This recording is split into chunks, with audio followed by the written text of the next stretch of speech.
Student हम लोग का होल्डिंग कंपनी में सबसे आखिरी पार्ट जो अभी बचा हुआ है वो है बोनस इशू। बाकी ऑलमोस्ट सब हो गया। प्रोपोज डिविडेंड हो गया, मेरा dividend from pre acquisition profit हो गया, dividend from post acquisition profit हो गया। ठीक है, सिर्फ बाकी रह गया हम लोग का बोनस इशू जो कि नॉर्मली बीकॉम ऑनर्स में आता है कलकत्ता यूनिवर्सिटी का। तो इसमें देखो हमने तो यहाँ पर 2-4 पॉइंट अच्छे से ही कैलकुलेट किए हैं, फिर भी तुम लोग को बोल रहे हैं कि ये जो पॉइंट नंबर 8 हमको थोड़ा गौर करना चाहिए। क्या है देखो, when the bonus share declares you have to see that the declaration date. ठीक है, डिक्लेरेशन डेट देना है। If it is during the year then it's consider that the capital which is appear in the balance sheet में जो capital दिया हुआ है including bonus share. समझ में आया? अगर बोनस शेयर साल का बिगिनिंग में दिया, ड्यूरिंग द ईयर दिया, तो मेरा जो शेयर कैपिटल रहेगा उसमें बोनस इंक्लूड रहेगा ऑब्वियसली, क्योंकि साल का ड्यूरिंग द ईयर अगर कोई बोनस शेयर इशू करेगा तो एंड ऑफ द ईयर का बैलेंस शीट में वो इफेक्ट होगा। तो ये इसलिए हम लोग का डेट बहुत देखना ज़रूरी है कि डिविडेंड, बोनस डिविडेंड कब डिक्लेयर हुआ। ठीक है, इसके बाद देखो and when are to we calculate minority portion. अच्छा रुको, which appear in the balance sheet including bonus share and when we are calculate the minority portion you have to segregate the original share and the bonus share। उसके बाद मेरा original share क्या है, bonus share क्या है, वो भी divide कर देना पड़ेगा, क्योंकि हम लोग का माइनॉरिटी और मेजोरिटी जो पोर्शन है, जो कंट्रोल जिसको कहते हैं डिग्री ऑफ कंट्रोल, जो पहला 1 ऑप्शन में है, तो उसको कैलकुलेट करने के लिए हम लोग को ओरिजिनल शेयर चाहिए, बोनस शेयर नहीं चाहिए। तो इसके लिए उसको अलग करना पड़ेगा। ठीक है, तो देखो original share and the bonus share according to the ratio of bonus का नॉर्मली रेशियो दे देता है। ये तुम लोग के ही हो, कैसा टाइप का बोनस ये होता है। तो देखो 4 शेयर के लिए 2 शेयर, ऐसा 5 शेयर एग्जिस्टिंग के लिए 3 शेयर। ये तो पता ही है कि बोनस शेयर कैसे इशू होता है, वो तो तुमको पता ही है। और एक है when no effect is given by the subsidiary company respect of bonus issue then the reserve और the profit and loss during the year calculate. तो ड्यूरिंग द ईयर क्या कैलकुलेट होगा, opening reserve minus closing reserve और PL. उसके बाद जो difference बचेगा वही ड्यूरिंग द ईयर होगा। लेकिन अगर प्री एक्विजिशन से हुआ तो प्री एक्विजिशन का बोनस डिविडेंड माइनस करने के बाद जो बचेगा उसके ऊपर हम लोग डिफरेंशिएट करते हैं, जैसे dividend from pre acquisition profit है। ठीक है, और एक चीज देखो यहाँ पर 6 नंबर पॉइंट देखो, bonus from pre acquisition reserve और profit and loss account less from pre acquisition profit और रिजर्व। अगर रिजर्व नहीं है तो पीएल से लेस होगा, ये तो पता ही है। और अगर पीएल नॉर्मली रिजर्व से ही होता है, रिजर्व अगर नहीं रहेगा तो पीएल, तो रिजर्व से क्या होगा, हम लोग का लेस करना पड़ेगा। ठीक है, देखो यहाँ पर लिखा भी है, मेरा क्वेश्चन में भी देखो, हाँ, from the pre acquisition profit और reserve after that the profit of general reserve during the year have to be calculate. Bonus dividend from pre acquisition profit और जनरल रिजर्व, प्रॉफिट से हो या जनरल रिजर्व हो, 3 treatment हम लोग को करना है। Less from pre acquisition profit और जनरल रिजर्व, ये तो पता ही है। Less from cost of control, cost of control में भी वो लेस करना पड़ेगा। क्यों? क्योंकि बोनस शेयर भी 1 टाइप ऑफ डिविडेंड ही हो मेरा, तो वो लेस हो जाएगा। और क्या है, add to minority interest. Minority interest में क्या होगा, वो बोनस शेयर्स का पोर्शन ऐड हो जाएगा, only the minority portion. This is the funda of issue of bonus shares. ठीक है, तो ये अच्छे से तुम लोग को समझ में आया होगा। 6 पॉइंट और 8 और 9 पॉइंट बहुत ही ज़रूरी है इन बोनस शेयर को सीखने के लिए। ठीक है, तो इसके बाद हम सम शुरू करते हैं। तो सम में भी हम लोग दिखाएंगे कि कैसे बोनस शेयर्स का कैलकुलेशन किया जाता है। तो स्टूडेंट देखो 73, question number 73, issue of bonus shares. This is the last part of the holding company. तो इसमें पहले जो बताए थे कि पहले देखना है कि होल्डिंग कंपनी शेयर्स कब इशू किया, whether it's during the year, end of the year और the beginning of the year. ठीक है, तो देखो यहाँ पर ये बैलेंस शीट जो है ये 31 March 2020 balance sheet as on. तो कितना एक्वायर्ड किया, 4800 शेयर्स एक्वायर्ड किया। ठीक है, और देखो as limited issues the bonus on 31 March 2020, मतलब साल का एकदम एंड में, मतलब ड्यूरिंग द ईयर 2021 में कुछ भी मार्केट में से शेयर इशू नहीं किया, बोनस शेयर इशू नहीं किया। इसका मतलब कि बोनस इज 6 लाख में, और अगर हम लोग इसमें पकड़े तो ये 6000 में मेरा बोनस इंक्लूडेड नहीं है।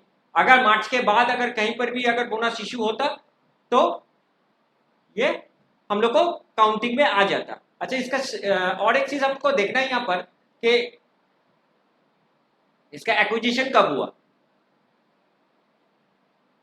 ये भी एक्विजिशन एकदम बिगिनिंग ऑफ द ईयर हुआ, ठीक है, मार्च 2020 का एकदम बिगिनिंग में, मार्च मतलब एकदम 1 अप्रैल को ही हुआ, तो at the beginning of the year इसका इशू हुआ। तो ये सब थोड़ा इजी हो गया।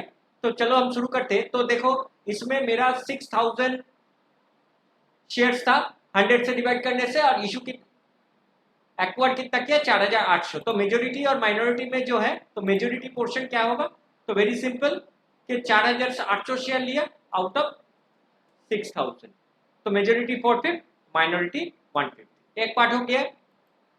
इसके बाद देखो general reserve during the year ऐसा वगैरह कुछ है कि नहीं, बोनस तो हम लोग करेंगे। Land and building over valued, सन्डी creditors,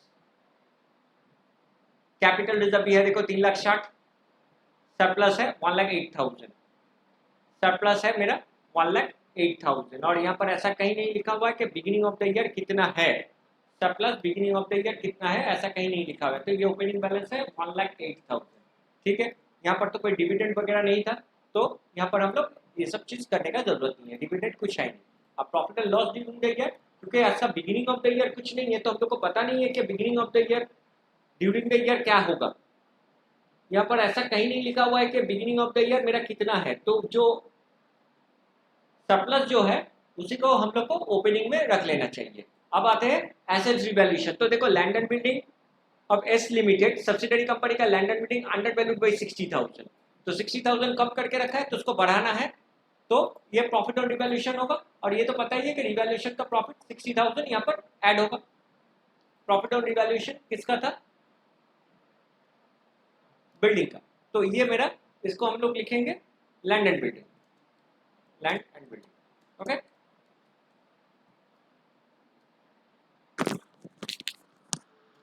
इसके बाद देखो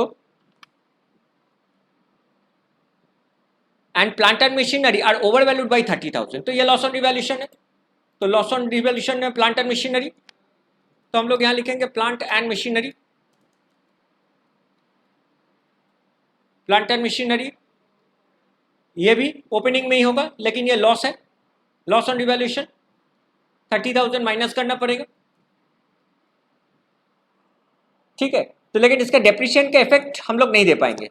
क्यों नहीं दे पाएंगे, क्योंकि डेप्रिशिएशन का बुक वैल्यू नहीं दिया। अगर बुक वैल्यू देता तो मेरा इससे हम लोग कंपेयर करके जो डिफरेंस होता है रेट ऑफ डेप्रिशिएशन निकालने का, ये कोई चारा नहीं है, तो इसमें कोई डेप्रिशिएशन का इफेक्ट यहाँ पर कुछ नहीं आएगा, ठीक है।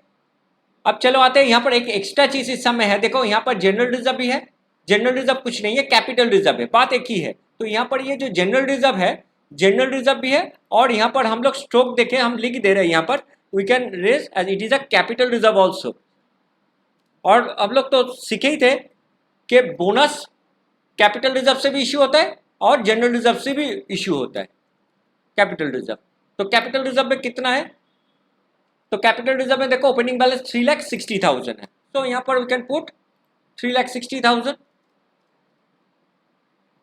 अब देखो आता है बोनस डिविडेंड, अब आएगा बोनस डिविडेंड। तो बोनस डिविडेंड देखो, तो बोनस कितना है, देखो यहाँ पर लिखा हुआ है 1 equity share for every 2 share held, मतलब 2 शेयर के लिए 1 शेयर, 2 शेयर के लिए 1 शेयर।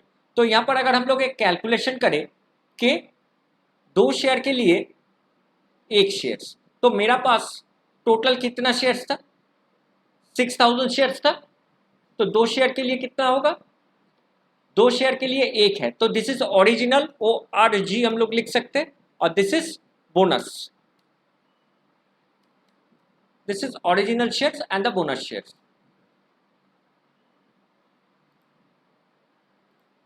तो ओरिजिनल 2 के लिए इतना है, तो 6,000 के लिए कितना होगा, तुम लोग यूनिटी मेथड निकाल के देखोगे 3,000। अब 3,000 का प्राइस क्या होगा, तो सिंपल बात है कि 1 शेयर्स का बोनस शेयर्स का जो प्राइस होगा 100 रुपया होगा, फेस वैल्यू होगा। तो मेरा बोनस डिविडेंड कितना डिक्लेयर हुआ टोटल, तो हम लोग यहाँ पर बता सकते हैं कि 3,000 इंटू 100, जो कि आएगा माइनस 3 लैक्स, 3 लैक्स माइनस कर दिया। और ड्यूरिंग द ईयर इसका सवाल ही पैदा नहीं होता, क्योंकि ओपनिंग बैलेंस कुछ है ही नहीं, मतलब इसका सारा चीज सब ओपनिंग ही है, ठीक है। तो बोनस का कंप्लीट हो गया पार्ट। अब आते हैं कॉस्ट ऑफ कंट्रोल में। कॉस्ट ऑफ कंट्रोल में कितना शेयर्स और डिवेंचर होल्ड किए थे, 4,800, जिसका प्राइस था 4,80,000, paid up value of the shares, sorry गलती की है, पैसा इन्वेस्ट किया 10,20,000, इन्वेस्टमेंट इन शेयर 10,20,000, ये जो 4,80,000 है this is the face value, यहाँ पर होगा 10,20,000 क्योंकि 10,20,000 यहाँ पर इन्वेस्ट किया है और यहाँ पर 4,80,000। Pre acquisition profit, pre acquisition profit आए 1,58,400। बोनस डिविडेंड यहाँ पर है, बोनस डिविडेंड हम लोग को करना पड़ेगा।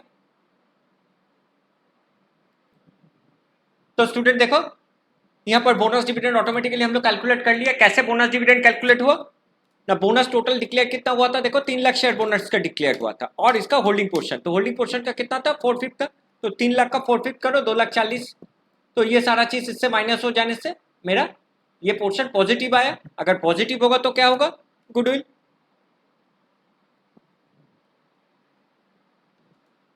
इसके बाद consolidated profit and loss account, consolidated profit and loss account में देखो क्या है, consolidated profit and loss account में हम लोग को होल्डिंग कंपनी का सरप्लस देखा जाता है। 2,71,600 है यहाँ पर, तो लिख देते हैं 2,71,600। लेकिन देखो पोस्ट एक्विजिशन का कुछ भी नहीं है यहाँ पर, कुछ भी नहीं है, सिर्फ अनरियलाइज्ड प्रॉफिट एक हो सकता है। एक एडजस्टमेंट हमने देखे थे, देखो 72,000 है which is cell cost plus 20%, 72,000 था और कॉस्ट प्लस है, तो क्या होगा 72,000 इंटू 20/120, 20/120 क्योंकि कॉस्ट प्लस था, तो इसका कितना होता है 72,000 इंटू 20 डिवाइडेड बाई 120। अच्छा एक चीज हम लोग को देखना है कि यहाँ पर पूरा माल बेचा कि नहीं। Inventory include 70,000 being purchase from H limited with sell goods इतना, नहीं हम लोग इतना नहीं कर पाएंगे। 72,000 तो बेचा था, लेकिन देखो सिर्फ 36,000 ही बचा हुआ है। Sandy creditors S limited include 36,000 due from creditors, मतलब 72,000 हमने तो सामान बेचा था, लेकिन 36,000 ही मेरा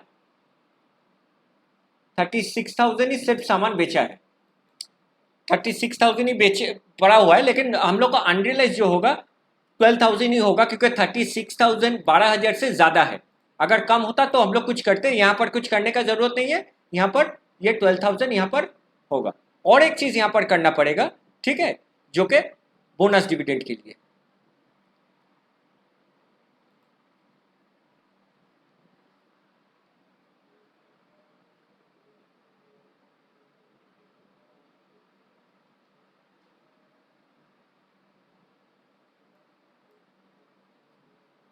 हमने बताया था कि यहां से कॉस्ट ऑफ कंट्रोल से भी ये लेस होगा, तो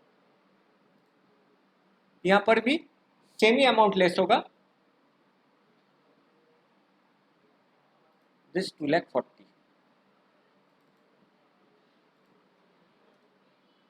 तो दोनों मिला के 2,50,000, 19,600 आ गया। अब आते हैं कंसोलिडेटेड जनरल रिजर्व में। तो देखो होल्डिंग कंपनी का कोई जनरल रिजर्व है कि नहीं, हाँ है, जनरल रिजर्व 7,20,000 था, तो यहाँ लिखेंगे 7,20,000, लेकिन हम लोग का कुछ भी पोस्ट एक्विजिशन का कुछ है नहीं। आते हैं माइनॉरिटी इंटरेस्ट में। माइनॉरिटी इंटरेस्ट में देखो उन लोगों का कितना शेयर्स था, टोटल 6,000 में होल्डिंग कंपनी का 4,800 था, तो इन लोगों का कितना शेयर्स होगा, सिर्फ 1,200 शेयर होगा, 100 रुपया का। तो माइनॉरिटी इंटरेस्ट के लिए paid up value of the shares देखो यहाँ पर 1,200 है और 100 रुपये करके दाम है, तो टोटल 1,20,000 हो गया। बोनस, बोनस क्या होगा, तो देखो यहाँ पर बोनस टोटल कितना डिक्लेयर हुआ था, तो डिक्लेयर हुआ था 3 lakh and the minority in portion is only 1/5, तो 3 lakh 1/5 of 3,60,000। Post acquisition profit इसमें था नहीं, इसलिए कुछ हुआ नहीं। अब प्री एक्विजिशन प्रॉफिट ऑटोमेटिकली देखो यहां से ट्रांसफर हो गया 39,600। कहां से आया, देखो यहां से आया 39,600, तो कुल मिला के मेरा पोस्ट एक्विजिशन प्रॉफिट आ जाता है। अब आते हैं हम लोग को बैलेंस शीट में। तो बैलेंस शीट सीखने के लिए पहले क्या होता है, शेयर कैपिटल। तो हम लोग क्वेश्चन में चले जाते हैं कि शेयर कैपिटल मेरा कितना है, तो the share capital is 15 lakh. देखो होल्डिंग कंपनी का शेयर कैपिटल कितना है, 15 लाख, यहां लिख देते हैं 15 लाख।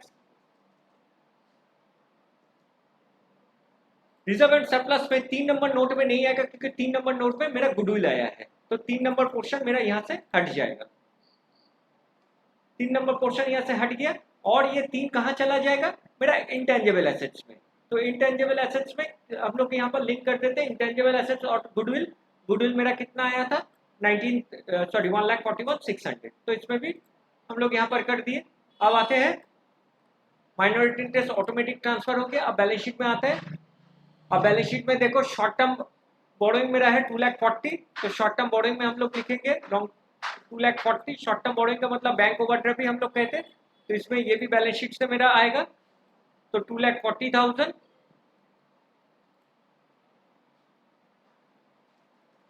2,40,000। ट्रेड पेबल में देखो क्या है।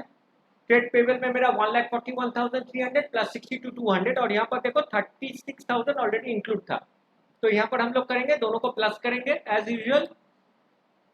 2,41,300 प्लस 62,200 माइनस 36,000, क्योंकि ये इंडेप्टनेस है, एक दूसरे ऊपर बिल इशू किए थे। अदर करंट लायबिलिटीज और शॉर्ट टर्म प्रोविजन कुछ है नहीं।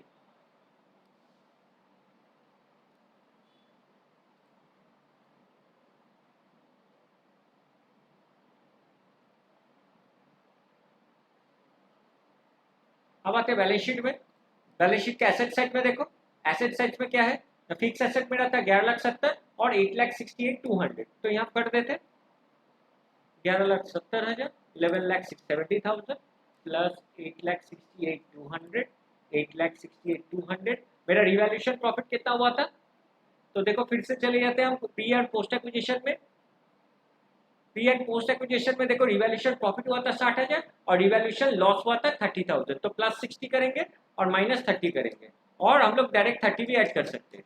और यहाँ पर कोई डेप्रिसिएशन का इफेक्ट नहीं था, तो ये यहाँ पर ही खत्म हो जाएगा। इसके बाद बैलेंस शीट में देखो और क्या है, करंट एसेट्स। करंट एसेट्स में क्या क्या, इन्वेंट्रीज 3,60,000 प्लस 1,08,000 3,60,000 प्लस 1,08,000। हम लोग चले आते हैं यहाँ पर 3,60,000 प्लस 1,08,000 माइनस मेरा अनरियलाइज्ड प्रॉफिट था 12,000। ट्रेड रिसीवेबल में मेरा क्या है, ट्रेड रिसीवेबल देखो 2,79,400 प्लस 1,20,000 2,79,400 प्लस 1,20,000। यहाँ पर भी इंडेप्टनेस था 36,000। 2,79,400 प्लस 1,20,000 और मेरा कैश और कैश इक्विवेलेंट कितना था 43,500 और 43,500 प्लस 34,000 43,500 प्लस 34,000। ठीक है। तो देखो बैलेंस शीट में कुछ प्रॉब्लम हुआ, बैलेंस शीट हम लोग का मैच नहीं हुआ, शायद कुछ प्रॉब्लम हो सकता है।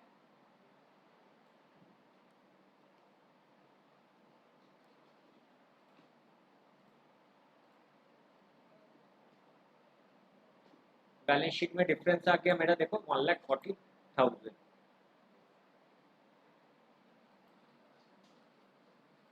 तो स्टूडेंट देखो यहाँ जो गलती हुआ था उसको हमने थोड़ा सुधारे है।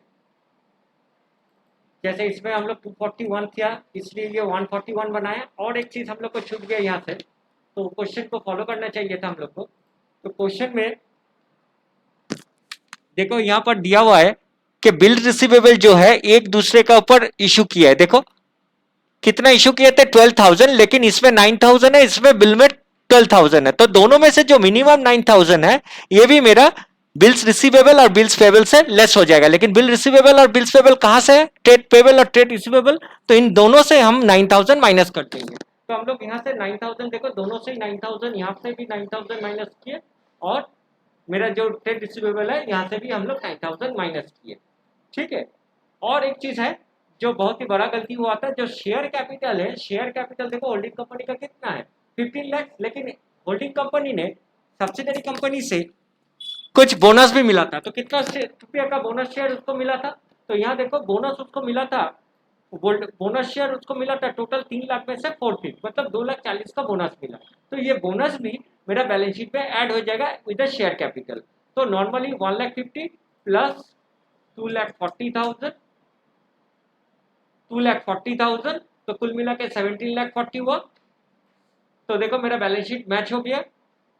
होप तुम लोग को ये सम समझ में आया है, और इसको देख के तुम लोग दूसरा सम भी करो। तो इसमें एक ही चीज एक्स्ट्रा था कि बोनस शेयर था, तो बोनस क्या होता है डायरेक्टली रिजर्व एंड सरप्लस से लेस हो जाता है, उसके बाद ही कंपैरिजन होता है। तो ये सब में कोई opening balance of general reserve और पीएल था नहीं, इसलिए थोड़ा इजी हो गया ये सब। इस सम को हम PDF भी भेज दे रहे हैं, तुम लोग इस वीडियो को अच्छे से देखते रहो। Thank you so much.